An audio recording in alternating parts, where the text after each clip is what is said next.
Olá pessoal, tudo bem? Bem-vindos aí mais uma vez ao nosso canal Física com Krause, Física comigo. E hoje nós vamos falar um pouquinho sobre conforto lumínico. Tá? Então, fazer uma análise aí do estudo do comportamento da luz na iluminação dos ambientes. Tá? De repente a pessoa pode até questionar, né? Será que essa iluminação que a gente está fazendo para vocês aqui está boa? Mas é o que nós temos nesse ambiente para essa aula. Espero que esteja adequada para vocês. Na verdade, mais o que importa são os slides, né? E o som, né? Então, se o som está bom, os slides estão ali, não há tanta necessidade de vocês ficarem me olhando, né? Então, eu acho que a aula ela é legal pela estrutura com que a gente está apresentando os slides para vocês, certo, pessoal? Bom, essa é uma disciplina que vocês têm no curso de Arquitetura e Urbanismo, né? Então existe o conforto lumínico e acústico. No caso do lumínico, evidentemente, nós vamos trabalhar as questões da luz, né? Como é que é o comportamento da luz, como é que ocorre a reflexão, como é que é a refletância dela, né? A questão da visão, por causa do ofuscamento. Então, se você causar, né, uma iluminação, incidir uma radiação muito intensa nos olhos de uma pessoa, seja de forma direta ou indireta, isso causa ofuscamento, né? Então é desagradável. Né? E depois a gente vai ver algumas formas, né, de iluminar determinados tipos de ambientes. Ok? Então vamos lá. Bom, primeira coisa importante, né? Quando a gente está falando da luz incidente, nós temos um tipo de reflexão que é chamada de reflexão especular ou regular, também pode ser chamada assim, né, na qual você tem o ângulo de incidência igual ao ângulo de reflexão. Então está ali beta I igual a beta R, né, aqueles dois ângulos ali são iguais. Né? E isso quando você tem uma superfície perfeitamente plana e polida. Né? Então assim, a direção altera, mas a forma da onda ela não se altera.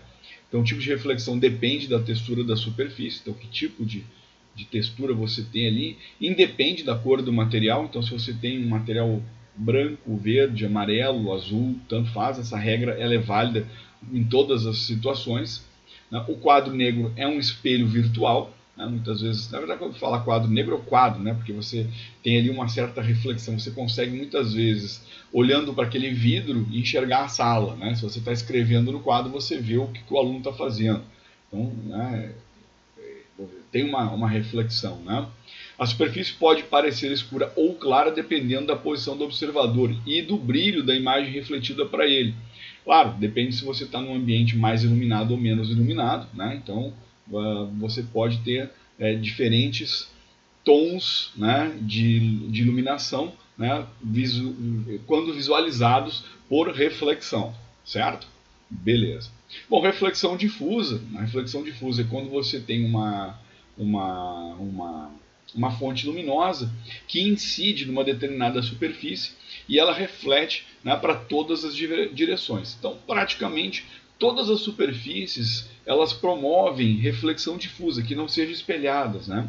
Porque se você olhar para a superfície da mesa, quem está de um outro lado também vê a mesma superfície, quem está do outro lado também vê a mesma, quem está do outro lado também vê a mesma superfície. Então, ou seja, a luz que incide sobre aquela mesa, ela reflete para todas as direções de maneira uniforme. Né? Então, não existe pontos brilhantes.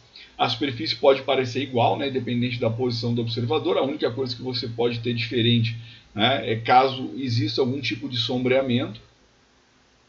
A situação desejada, por exemplo, para paredes, tetos, pisos, planos de trabalho verticais e horizontais. Né? Então, ou seja, se você tem uma parede e que você deseja que todo mundo veja o que tem naquela parede, um papel de parede, uma textura na parede, no piso, né, no teto, a reflexão difusa ela é ideal. E é difícil encontrar uma superfície perfeitamente difusa, ou seja, que ela, né, refletisse de uma maneira igual para todos os lados, porque como você está analisando a textura, né, você está analisando a superfície, nem sempre ela é totalmente homogênea. Então por isso que é difícil, né, você encontrar uma superfície perfeitamente difusa, por causa da homogeneidade do material, ok? Reflexão composta, então você tem as duas coisas, né? Você tem ali o raio que incide e o raio que reflete, e também tem raios que refletem em outras direções. Então tem maior intensidade refletida no ângulo próximo de incidência. Tá? Então as outras reflexões, né, elas têm uma intensidade menor. Essa é uma característica da maioria das superfícies, né? E as reflexões especular, né, ou regular e difusa, pode uma dominar a outra. Então vai depender aí do tipo de superfície que está agindo, certo? Então tá aí, né? Transmissão da luz incidente, superfícies não opacas, né?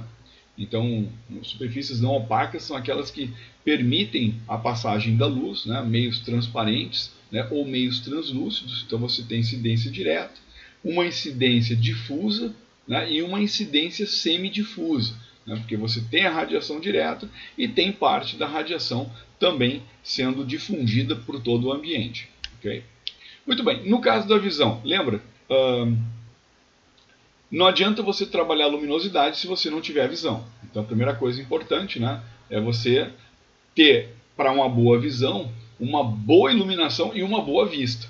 Tá? Então essa é a primeira coisa importante. Né? Você tem que enxergar bem, né? E você precisa ter um bom sistema, um bom projeto de iluminação. Então aí você passa a ter uma boa visão. Certo? Bom, o importante, né, claro, evidentemente, né, que você precisa da luz. Né? Então, lembrando que a luz é uma onda eletromagnética que transporta energia, né, através do vácuo ou através do meio preenchido, né, e ela tem a sua energia proporcional à frequência da onda radiante. Né? Então, se a gente pensar, por exemplo, em termos de cores, né, a cor do violeta é maior, a cor violeta ela tem maior energia do que a cor vermelha. Em compensação, a cor vermelha ela tem maior comprimento de onda, então ela sensibiliza mais, certo? Bom, mas então a boa visão está associada a uma boa iluminação mais a boa vista. Então a questão da acuidade visual, capacidade de distinguir pormenores. Então, quanto maior a luminância, maior a acuidade. Evidentemente, se você iluminar bem um determinado local, você consegue ter mais detalhes, né? Você consegue distinguir melhor, né, um objeto de outro, uma superfície da outra. E tem a questão da sensibilidade ao contraste, que é a percepção da diferença de brilho. Né? Então, quanto maior a luminância, também maior essa percepção de contraste, certo? O contraste crítico, que é a partir desse limite a sensibilidade diminui, ou seja, você não consegue mais, né, ter essa percepção e não consegue mais diferenciar uma coisa da outra. Né? Isso na questão da iluminação, certo? Você está observando uma determinada superfície. Perfeito? Ofuscamento, né? Então o ofuscamento pode ser ocasionado por meios naturais, no caso o sol, ou pode ser por uma lâmpada. Né? Por exemplo, se eu pegar a luminária aqui e virar a luminária para o meu rosto, né, é bem provável que eu vou começar a ter que fechar um pouco mais os olhos. Né? Por quê? Porque isso está se tornando incômodo para mim. Então está ofuscando, né, a visão. Certo? Então, ou seja, um brilho intenso indesejável, é uma adaptação desfavorável da visão, né? Pode reduzir a capacidade da visão e causa desconforto visual. Então, por exemplo, quando você levanta, né, sai de um ambiente escuro e vai para um ambiente onde já tem o sol, né, o sol radiando lá numa varanda, numa janela, alguma coisa do tipo, né, quase sempre você fecha os olhos. Né, isso reduz a sua capacidade de visão, você não consegue sair enxergando tudo de uma vez só. Né, e muitas vezes você começa a lacrimejar, então é que causa o desconforto visual, certo? Um brilho intenso, indesejável, ofuscamento. Isso é muito importante, principalmente na questão do trânsito também, né? Então você recebe um farol alto no rosto, ofusca a tua visão, né? Então é um brilho intenso, indesejável mesmo, tá? Então nós temos aí, né, alguns exemplos de ofuscamento, então, as situações aí, né, ofuscamento com a cortina aberta, né, um ofuscamento com a cortina fechada e agora um conforto visual. Observem que os três ambientes, as três fotos são do mesmo ambiente. Tá? Então as três fotos são do mesmo ambiente. Então observa que em diferentes situações, na hora que você tirou a fotografia, você percebe que houve um ofuscamento. Né? Então existe um contraste crítico para leitura e para ver televisão. Então se você está vendo televisão, se você está querendo ler e você está recebendo essa incidência luminosa diretamente dos olhos, isso vai te causar incômodo, né? Tanto para a leitura quanto para assistir um determinado programa. Tá? Bom, no caso do rendimento e conforto luminoso, né? Então você tem ali, né, o observador, né? Então dentro do observador, do olho do observador, você tem o campo visual central, você tem o campo de tarefa visual, o entorno e o periférico. Tá? Então existem ângulos aí associados né, ao que você consegue enxergar. Então recomenda aí, né, as normas, né, para níveis acima de 300 lux, a relação de 10, 3:1. Então, para esse tipo de coisa, você consegue ter uma melhor visibilidade das coisas, né, sem causar nenhum tipo de ofuscamento. Então está dizendo ali, ó, o homem muitas vezes se contenta com o desempenho medíocre da luz, quando não dispõe de meios ou conhecimentos para atender às suas necessidades reais. Mas a má iluminação, além de deteriorar a visão do homem, provoca uma queda de sua produção e aumenta o número de erros em qualquer atividade. Então, cuidado que a gente precisa ter é de ter esse conforto luminoso justamente para você não ter uma incidência luminosa ruim, né, para te causar desconforto, porque muitas vezes aí você passa a forçar mais a visão, ou ter uma incidência luminosa muito maior, causando ofuscamento e também te causando um certo desconforto luminoso. Bom, níveis recomendados para iluminação de interior, então NBR 5413, então essa aí é a tabela da iluminação, né, do ambiente. Então, por exemplo, áreas de circulação 100 lux, fundições serrarias 200, né, e assim por diante. Então, salas de aula, laboratórios, né, trabalhos finos com eletrônico a 750, sala de inspeção médica 1000, né, gravura em cobre e ferro para você visualizar bem os detalhes, dos 2000, e locais de operações cirúrgicas chega a 3000 lux, porque você precisa realmente de muitos pormenores, muito detalhe, tem que estar bem visível aquilo para você, bem iluminado. Então repara aí que a iluminação de 3000 lux para os locais de operações cirúrgicas, tá, gente? Então essa tabela é extremamente importante e você obtém ali nas normas técnicas, tá?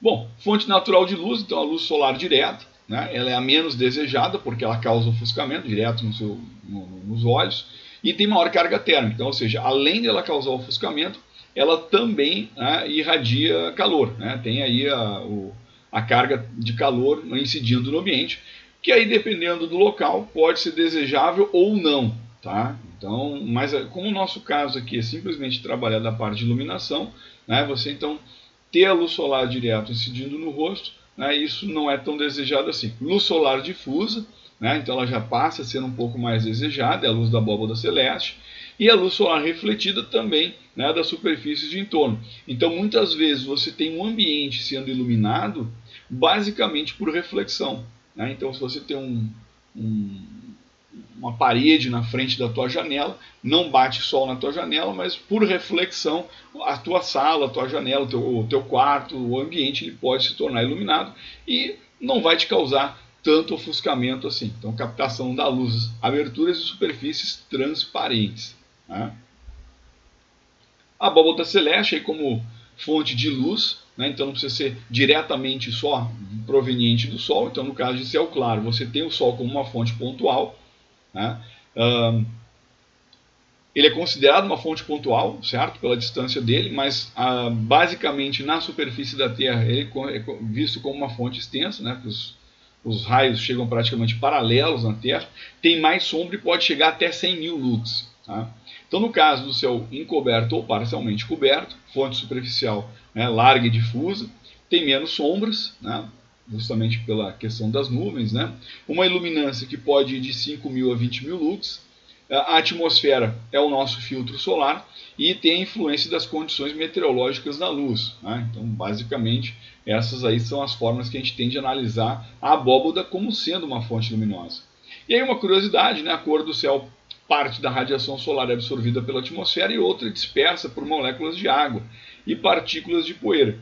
E essa dispersão é mais pronunciada, né, nos comprimentos de onda azul, né, menores e azulados. Por isso que nós enxergamos o céu na tonalidade azulada.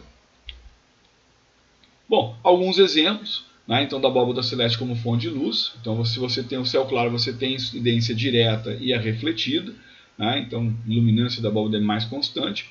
E no caso dos outros, do céu encoberto ou parcialmente coberto, né, você tem aí por reflexão, um pouco de forma direta, né, menos de forma direta, existe uma variação da iluminância.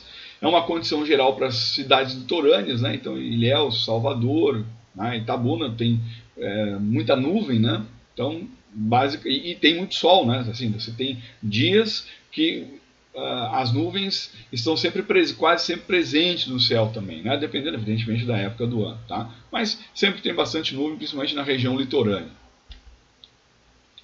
Luz refletida pelo entorno, né? Isso é importante. Então você tem a questão da abóbada, você tem as paredes, vegetação, grama, piso. Então olha só, quando você tem aí o entorno urbanizado, né? Então esse entorno urbanizado traz aí todas essas formas de você obter a iluminação do ambiente através da refletância. Né? Então você tem aí alguns percentuais, né? Por exemplo, terreno de 8 a 9%, o tijolo vai de 23 a 48%, a terra úmida 8%, o asfalto 15%. Então você tem aí, né, algumas refletâncias associadas a cada tipo de elemento que está na área urbana. Né? Então você tem essas questões que podem causar a obstrução da abóbada, né? Então, ou seja, se você mora no entorno de um arranha-céu, né, uma selva de pedra, e você está lá no primeiro andar com a sua janelinha, né, pouco você vai ter de radiação proveniente da própria abóbada. Então você tem fontes secundárias de luz, né, praticamente para iluminar o ambiente. Claro, a posição do sol, então isso você já viu, né, na disciplina que antecede conforto lumínico, né, que é o conforto térmico, e também tem a questão das condições meteorológicas. Tá? Refletância do entorno edificado, então você tem a luz refletida pelo solo e a luz refletida pelas fachadas. Então são duas maneiras de você obter a radiação. Tá? Então em áreas urbanas densas, essa luz depende do afastamento das construções, né, das obstruções do entorno, como muro e vegetação, e posicionamento das aberturas. E muitas vezes são as principais fontes secundárias, né? A luz refletida pela fachada. Você tem já uma parede na sua frente, né? Então fachadas claras têm maior potencial de reflexão, e aí também pode causar o problema do ofuscamento. Então muitas vezes, não só na parede do prédio, né? Mas muitas vezes nas janelas. Então às vezes as janelas têm um grande poder de reflexão, né? Os vidros são espelhados, e essa radiação refletida pode adentrar o ambiente e causar um certo desconforto. Né? Então isso aí tem que tomar bastante cuidado e, evidentemente, utilizar algum elemento para impedir esse tipo de coisa, por exemplo, uma cortina. Tá? Iluminando a influência da forma, né? Isso aí é importante. Aí vocês que são arquitetos, né? São artistas, na verdade, né, da ciência. Então, ou seja, as diversas formas na qual você pode fazer um projeto vão influenciar e muito na iluminação, principalmente quando se trata, né, da questão de sombra. Né? Então, está dizendo ali, as formas podem promover um alto sombreamento e maiores ou menores alternativas para a captação de luz. Né? Então, você pode utilizar cobogós, né? Você pode utilizar praças internas. Né? Isso aí, além de deixar o ambiente, né, agradável, traz uma boa quantidade de iluminação para o local. Salas de aula com a lousa curva, né? Então, ou seja, quando você tem a lousa ela na forma curva, você resolve parcialmente o problema da reflexão da iluminação, né? Porque muitas vezes quando ela é plana, né, uma lâmpada que incide no quadro já reflete para uma determinada área da sala de aula que a pessoa que está sendo escrito ali, a pessoa não consegue ler. Né? Então já dá esse problema. No caso das lousas que são curvas, você consegue amenizar muito essa situação. Tá? Iluminação natural de interiores. Né? Então aí você precisa ter algumas condições interessantes para o projeto. Né? Então, por exemplo, o pé direito, a largura, a profundidade, distribuição das aberturas, né? Posicionamento e orientação, tipo de esquadria, né? Característica da superfície interna, o partido arquitetônico, elementos de controle da luz, externos e internos. Então, externos uma cortina, externos um muro, um cobogó, uma folhagem, né? Você arborizar um determinado ambiente, né? E o grau de obstrução e refletância do entorno. Tá? Isso é importante, né? Então extremamente importante. A figura está mostrando ali o ponto a ser iluminado no plano de trabalho horizontal, né? Vê proporcionalmente mais área de teto quanto maior for a dimensão do cômodo. Então, repara aí o que está acontecendo ali na imagem. Né? Então, ter sempre essa relação teto e parede. Iluminação natural de interiores, então no caso a iluminação em configurações do teto. Então você tem teto altamente refletor, né? Repara ali a reflexão difusa, né? Teto altamente rugoso, que pode ocorrer aprisionamento da luz, então tem uma parte da luz que fica aprisionada no local, ou seja, absorvida. Teto inclinado, e aí esses tetos inclinados podem direcionar a luz para onde realmente interessa, né? E o teto curvo, né, com iluminação mais uniforme do que com aqueles que têm inclinação reta. Então você consegue distribuir de maneira mais uniforme quando você está trabalhando com tetos curvos. Tá? Iluminação lateral, essa é interessante principalmente nessa, aí no caso no museu, mas você também pode colocar isso numa biblioteca, né? Então você pode ter essa área toda iluminada naturalmente, basicamente com uma janela, né, com uma iluminação lateral, né? Então a janela vai ser a fonte primária de luz agora, né? Assume várias funções, às vezes até contraditórias, aí tem que tomar cuidado, porque se houver incidência solar direta ali, vai causar desconforto nas pessoas dentro do ambiente, né? E de maneira generalizada, quanto menor a radiação solar direta incidente numa fachada, menor será o uso de protetores externos, e maior será a possibilidade de captar a luz difusa, né? Então, o que a gente está dizendo, né? Então, ou seja, você não promover uma radiação interna nesse ambiente, por exemplo, da fotografia, aí, né, com certeza você consegue ter uma eficiência melhor no local, um aproveitamento melhor da radiação no local, né, sem precisar utilizar nenhum tipo de outro agente interno ou externo. Bom, a iluminação lateral, aí uma relação, né? Então você tem a altura ali do local, né, onde você vai ter uma abertura, né? Depois você tem ali a condição, né, de você não exceder a iluminação lateral de 2,5 vezes o valor de H. Então repara que existe uma desuniformidade de distribuição pelo ambiente, evidentemente, né, conforme você vai aprofundando, vai diminuindo essa iluminação, diminui rapidamente com a distância da janela, né, então você tem aquela distância ali e faz com que a curva, né, da iluminância vá diminuindo. Ela é eficiente até 1,5 da altura do piso e a verga. Em áreas de trabalho recomenda-se janelas envidraçadas, né, que vá até o teto para você conseguir ter uma melhor eficiência luminosa, e a boa iluminação está associada ao adequado posicionamento da janela. Então, ou seja, quando você estiver projetando, observe principalmente de onde vem a radiação solar, para que você possa colocar a janela no lugar adequado, para que você possa também iluminar de maneira mais eficaz todo o ambiente, sem a necessidade, por exemplo, de utilizar lâmpadas ou iluminação artificial. Tá? Depois, iluminação lateral versus a altura da janela. Então, de novo, né, mesma forma de raciocinar. Então, você tem a luz direta e a luz refletida. Tá? Então, você tem uma penetração mais profunda no ambiente, quando você tem essas janelas altas. Uma boa captação de luz, né, fora da linha de visão. Uma boa distribuição em cima do forro. Né? Então, ou seja, isso é bom para quem está trabalhando num lugar onde você tem no plano de trabalho, não há ofuscamento. Né? E você, nesse caso, tem a perda da vista externa, né? Pelo menos no nível do plano de trabalho. Evidentemente, se você olhar para cima, o que tiver lá em cima, você vai enxergar. Tá? Mas, a princípio, é ideal, né, justamente para ambientes na qual você tem um escritório, todo mundo, por exemplo, trabalhando em cima de mesas com máquinas, computadores, calculadoras e tudo mais. Ideal para salas de aula.